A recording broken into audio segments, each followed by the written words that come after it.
Mag-iingat kayo sa mga gulang propeta.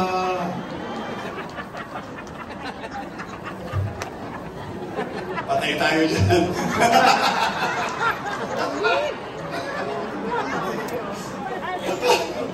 Nasa Biblia ba yun? Kaya nakakatakot ang pastor pag tumatakbong congressman.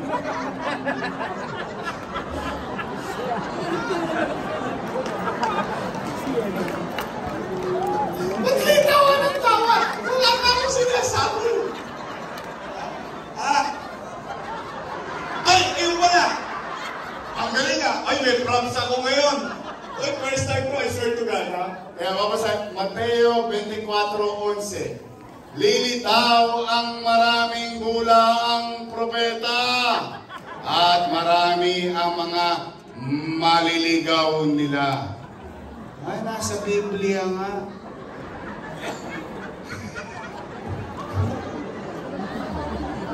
Ay, huwag mo ibubugin. Hindi kasi ako, sabi ko nga sa inyo, hindi naman ako reliyoso. Takot ako kay Jesus. Takot ako kay Mama Mary. Kaya, okay naman gamitin natin ng Diyos to inspire. Pero gagamitin natin ng Diyos para sa politika, delikado po yan. Kasi, alam mo naman, may kilala akong bisya, may kilala akong pastor. Alam mo naman pagkatapos yan, may first collection. Second collection. Third collection. Ano sasabihin ng pastor? O anong bulang propeta? Ito, alay natin sa langit. Ibabato natin pataas. Lahat ng babagsak, akin. Ubos ang lupa sa Santa Ana. Hoy, mag-ingat kayo. Sagot kayo na sagot. Baka politiko din kayo. Yung politiko, pangako na pangako, puro pako. Ngayon, taong bayan na nangangako. Sigurado kayo? Promise? Uy, mga taga-sais, pagtapos ng eleksyon, sisingilin ko kayo. Bibili ako ng dividendaso. Titingnan ko yan kung may prueba ba kayo. Aba, nagtototong sa isa o after election, tumupad kayo sa usapan. O, ako naman ang singilin nyo. Pwede? Doc Mercado! Christian Gawiul! Aloy Potter Casañeda! Josial Elmer Joel Parr! Josial Kit Marasigan! At ang kasing edad nyo.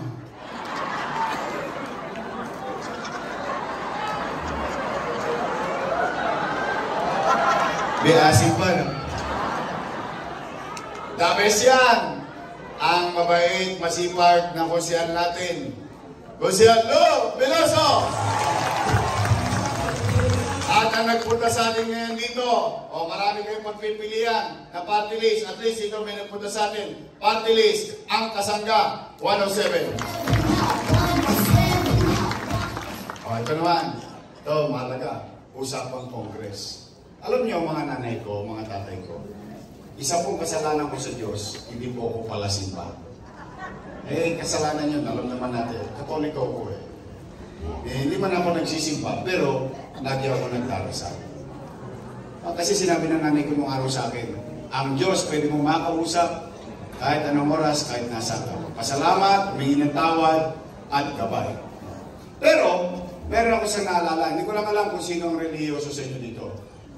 Meron ako isang naalala, sinasabi, na mga matatanda, at sabi daw nila sa Biblia ito, mag-iingat kayo sa mga gulang propeta.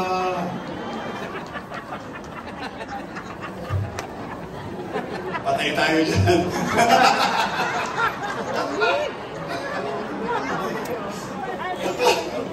Nasa Biblia ba yun? Kaya nakakatakot ang pastor pag tumatakbong congressman.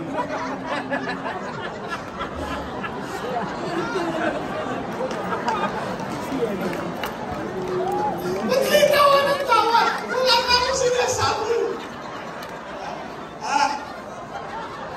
Ay, ayun pa na. Ang galing nga. Ay, may props ako ngayon. Ay, first time ko, I swear to God, ha? Kaya mabasa, Mateo 24:11. Lilitaw ang maraming gulaang propeta at marami ang mga maliligaw nila. Ay, nasa Biblia nga.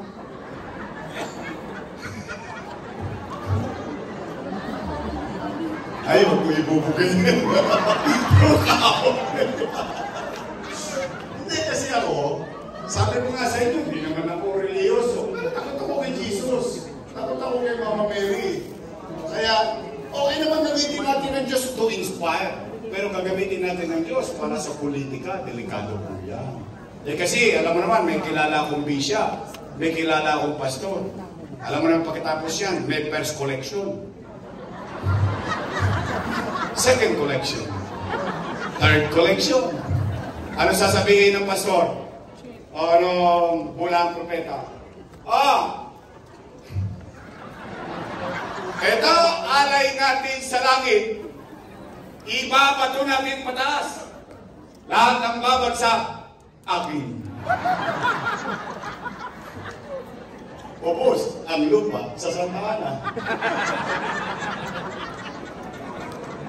Yan, nandiyan na yan. We can move on with our lives. Bago naman, maiba naman. Pwede ba ang ating congressman? Joey! Oy!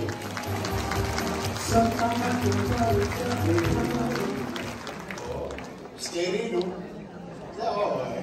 Ayaw ko kayong pakunahan. Ayaw ko lang naman pagliwanagin ang inyong isipan. Ang akin naman vice mayor ay may asim pa. Mukha lang po siyang 19. Naintindihan nyo na yun. Nakakwa rin sa po yan. Hindi na po yan dalaga. Dalang-dala na. Ang magaling nating naging vice mayor na si Lito Atienza at naging mayor na rin. Kaya kahit papano siya ay may karanasan na maging episyenteng vice mayor. Ang ating kasama, Chi Atienza. Promise is great. Talaga? Nag-touch naman ako sa inyo. Ako naman hindi nagpapakasa sa akin ko. Kasi gusto ko rin maging totoo sa inyo. Gusto niyo maging episyente ako. Kung nagustuhan niyo yung mga nangyari, kailangan ko ng mga kasama. At kasamang hindi makukulit. Yung hindi imbestiga ng imbestiga.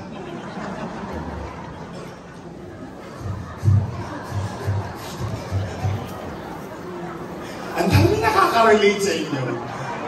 Updated na updated. O sige, ganito na lang.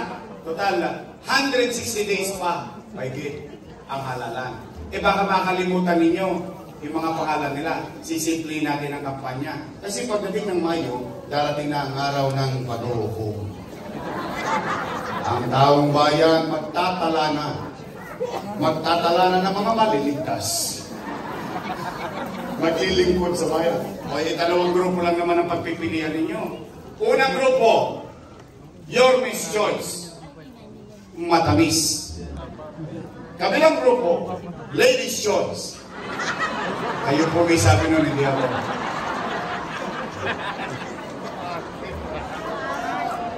Siyempre, pagdali na may araw na pag-uukom, ang mga kandidato nag-iikutan na yan. Pupunta yan sa mga iskinita, building, akit na sa inyo, panikpalangaw, kakamayan kayo, minsan naglalaba ka, minsan kung kakamay mo, kakamayan ka ng kandidato. Tama ba rin? Pagdating ng kandidato sa harapan ninyo, tanongin ninyo, no, kani. Kanino? Pag sinabi, doon sa kapila, ikalam nyo naman. Kasi kandidato lang naman. Tao din naman. Kaya lang sabihin ninyo, o sige, utoy, ay marami ka pa pwede makamayan doon, juga. Pag may dumanulit sa kandidato, tanongin ninyo, no, kani. Kanino? Pag sinabi, your best choice po tayo. Your best choice po na. Sagutin ninyo, kagad. Mabilis yung tugunan.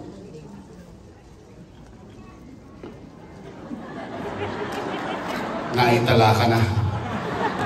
Maliligtas ka. Promise. Tapos na po. Uwi na. Naku, sumi ba kayo?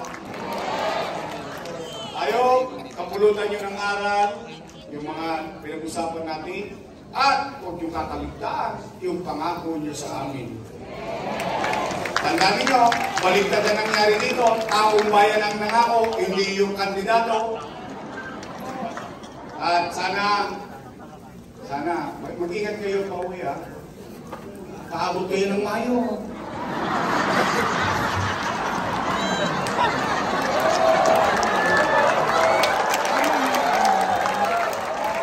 Tignan nyo, uwi na lang kayo, natatawa ba kayo? I love you!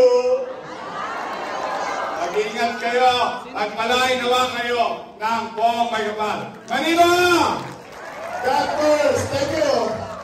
Maraming salamat po, Yorme Isko Moreno Tomagoso, Vice Mayor G. Atienza, Congressman Joey Owi Atabong, Yorme's Choice ng Distrito San Luis.